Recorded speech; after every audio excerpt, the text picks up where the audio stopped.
দর্শক, আজ একটি গুরুত্বপূর্ণ বিষয়ে আলোচনার জন্য আপনাদের সামনে হাজির হয়েছি। বিষয়টি হচ্ছে, আমরা আজ প্রায় ১২ দিন কি ১৫ দিন, এরকম ১২ দিন হতে পারে। অর্থাৎ ২৮ নভেম্বর, ২৯ নভেম্বর, ৩০-এর আগপাশ থেকে শুরু করে আজ ৮ই ডিসেম্বর একটা বিষয় দেখছি সারা বাংলাদেশ জুড়ে আলোচনার কেন্দ্রবিন্দুতে। একটা না, কয়েকটি বিষয়। একটা দলকে নিয়ে, সেটা হলো বাংলাদেশ জাতীয়তাবাদী দল বিএনপি। আমাদের আপসীন নেত্রী, আসলে নিঃসন্দেহে বেগম খালেদা জিয়া একজন ভালো মানুষ। উনি বাংলাদেশ মুক্তিযুদ্ধের সময় অনেক বেশি অবদান রেখেছেন, এর কোনো ব্যর্থই নেই, এবং ওনার বাংলাদেশে অনেক অবদান আছে।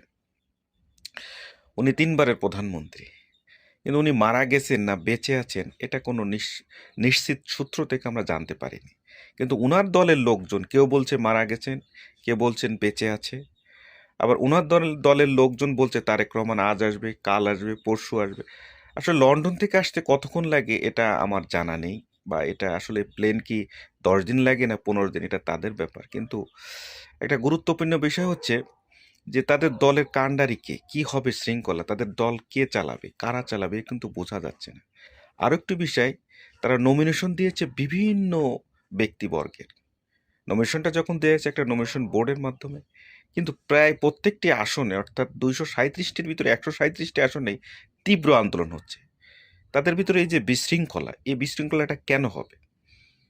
আর জুবাইদুর রহমান এসেছে তার শাশুড়িকে দেখতে। আবার কেউ কেউ বলছে বিএনপির ভিতরে যে জুবাইদুর রহমান হবে আগামীর খালেদা জিয়া, তিনি নেতৃত্ব দেবেন 2026 সালের সংসদ নির্বাচনের। আসলে বিএনপির ভিতরে এই যে নেতৃত্বের বিশৃঙ্খলা, এটা বা তৃণমূলীয় বিশৃঙ্খলা, এখানে ওয়ার্ড পর্যায়ে, পৌর পর্যায়ের নেতাদের নেতৃত্ব ওনাদের ইন্ধন দেয়, সাপোর্ট করে জেলা পর্যায়ের নেতারা, যার জন্য তারা থানা পর্যায়ের নেতাদের মানে না। অনেক সময় ওয়ার্ড পর্যায়ের নেতারা পৌর নেতা মানে না, থানা মানে না। আবার থানার নেতারা জেলা না মানে কেন্দ্রের নেতাদের মানে। আমি বুঝলাম না যে একটা দলের ভিতর কেন এত বিশৃঙ্খলা থাকবে। তাদের কি আসলে কোড অফ কন্ডাক্ট নাই, কোনো শৃঙ্খলা নাই? এভাবে চলতে থাকলে আগামীতে বিএনপি কি ক্ষমতায় যেতে পারবে? আমার তো মনে হচ্ছে যত দিন যাচ্ছে তত জামাতের সামনে তার দাঁড়াতে পারছে না।